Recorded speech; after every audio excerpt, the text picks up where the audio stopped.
Hello friends, நம்ம இன்றைக்கி என்ன பார்க்க போகிறோம்னா சூப்பரான எம்மியான ரசமலாய் கேக் தான். சூப்பராக எம்மியாக நம்ம வீட்டிலே பண்ணிடலாம். இப்போ நம்ம குழந்தைங்களுடைய பர்த்டே பார்ட்டி இல்லைனா அவங்களுக்கு சர்ப்ரைஸ் பண்ணோன்னா இந்த கேக் ரெசிபியை நோட் பண்ணிக்கிட்டு நீங்களும் பண்ணி கொடுங்க. ஃபஸ்ட்டு ட்ரைலேயே சூப்பராக வரும், எம்மியாக வரும். நீங்களும் ட்ரை பண்ணி பார்த்துட்டு கமெண்ட் பண்ணுங்கள். அதுக்கப்புறம் ஃபஸ்ட்டு என் சேனலை நீங்கள் பார்க்குறீங்கன்னா கமெண்ட் பண்ணுங்கள், சப்ஸ்கிரைப் பண்ணுங்கள். Thank you friends. இப்போ ரெசிபிக்குள்ளே போகலாம் வாங்க. இது சிம்பிளாக எப்படி வீட்லேயே பண்ணலான்னு பார்க்கலாம். இதுக்கு தேவையான இன்க்ரீடியன்ட், ஃபஸ்ட்டு ஒரு பெரிய அகலமான ஒரு பவுல் எடுத்துக்கிட்டேன். அதில் 1 கப் தயிர் எடுத்துக்கிட்டேன்.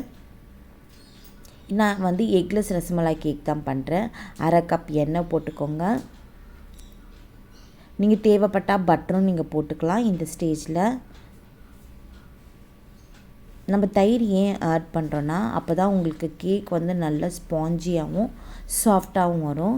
இப்போ இந்த கேக் எண்ணெயும் நல்லா ஒயர் விஸ்கை வச்சு நல்லா விஸ்க் பண்ணிக்கோங்க. இப்போது 1 கப் பிடிச்ச சர்க்கரை நான் ஆட் பண்ணிக்கிறேன். அதுக்கப்புறம் 1 ஸ்பூன் வெண்ணிலா எசன்ஸ் ஆட் பண்ணிக்கிறேன். பிளாக் வெண்ணிலா எசன்ஸ் இல்லைனா ஒயிட் வெண்ணிலா எசன்ஸ் 2 இருக்குது. அதில் 2த்தில் எது போட்டாலும் பரவாயில்ல.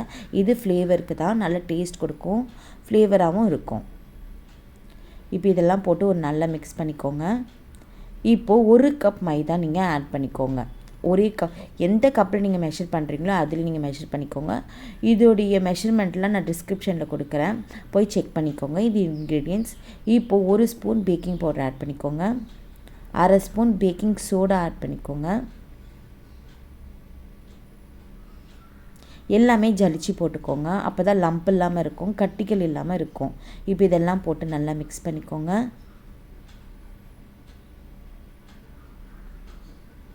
அதுக்கப்புறம் 1 கப் நான் பால் கொஞ்சம் கொஞ்சமாக விட்டுக்கிறேன்.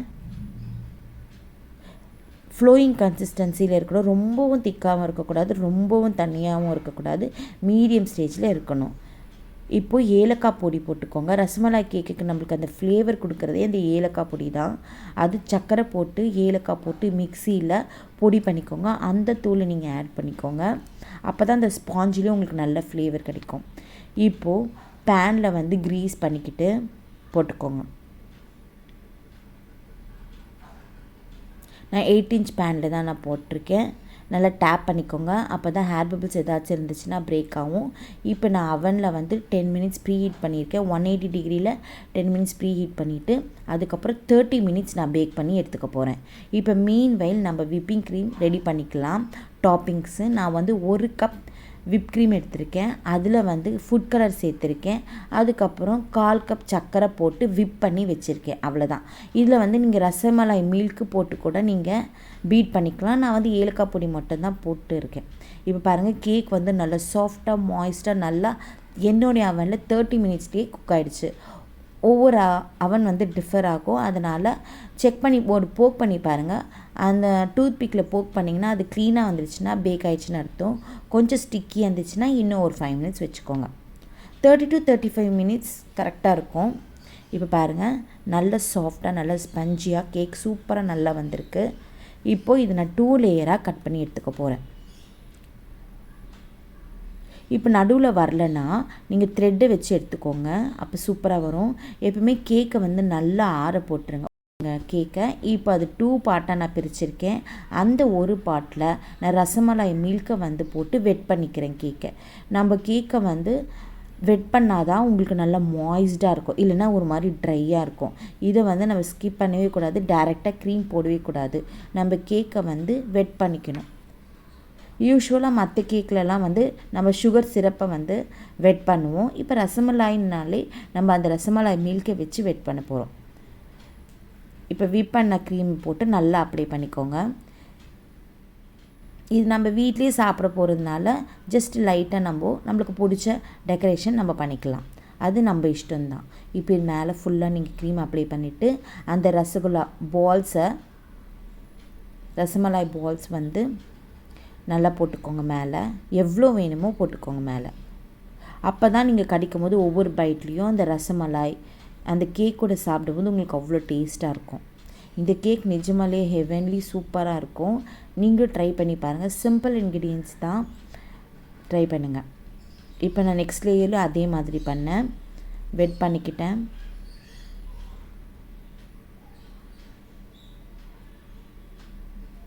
இந்த ரசமலாய் மில்க்கு வந்து நீங்கள் பண்ண முடியலன்னா நீங்கள் வந்து பாதாம் மிக்ஸ் இருக்கும், அது பாலில் கொதிக்க வச்சுருங்க. அதுக்கப்புறம் ரசகுல்லா வாங்கிட்டு அதில் போட்டுருங்க. உங்களுக்கு ரசமலாய் ரெடி ஆகிடும்.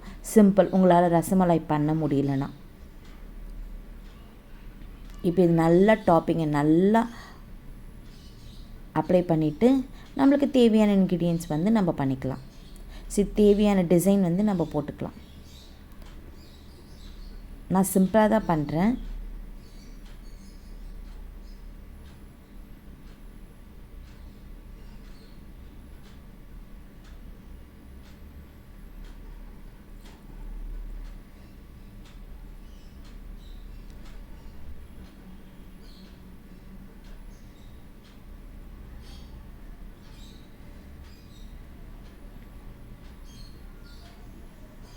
நிஜமாலேயே இந்த ரசமலாய் கேக் வந்து அவ்வளோ சூப்பராக இருக்கும், ரொம்ப எம்மியாக இருக்கும். சாப்பிடாதவங்க கூட இதை நீங்கள் ட்ரை பண்ணி பாருங்கள்.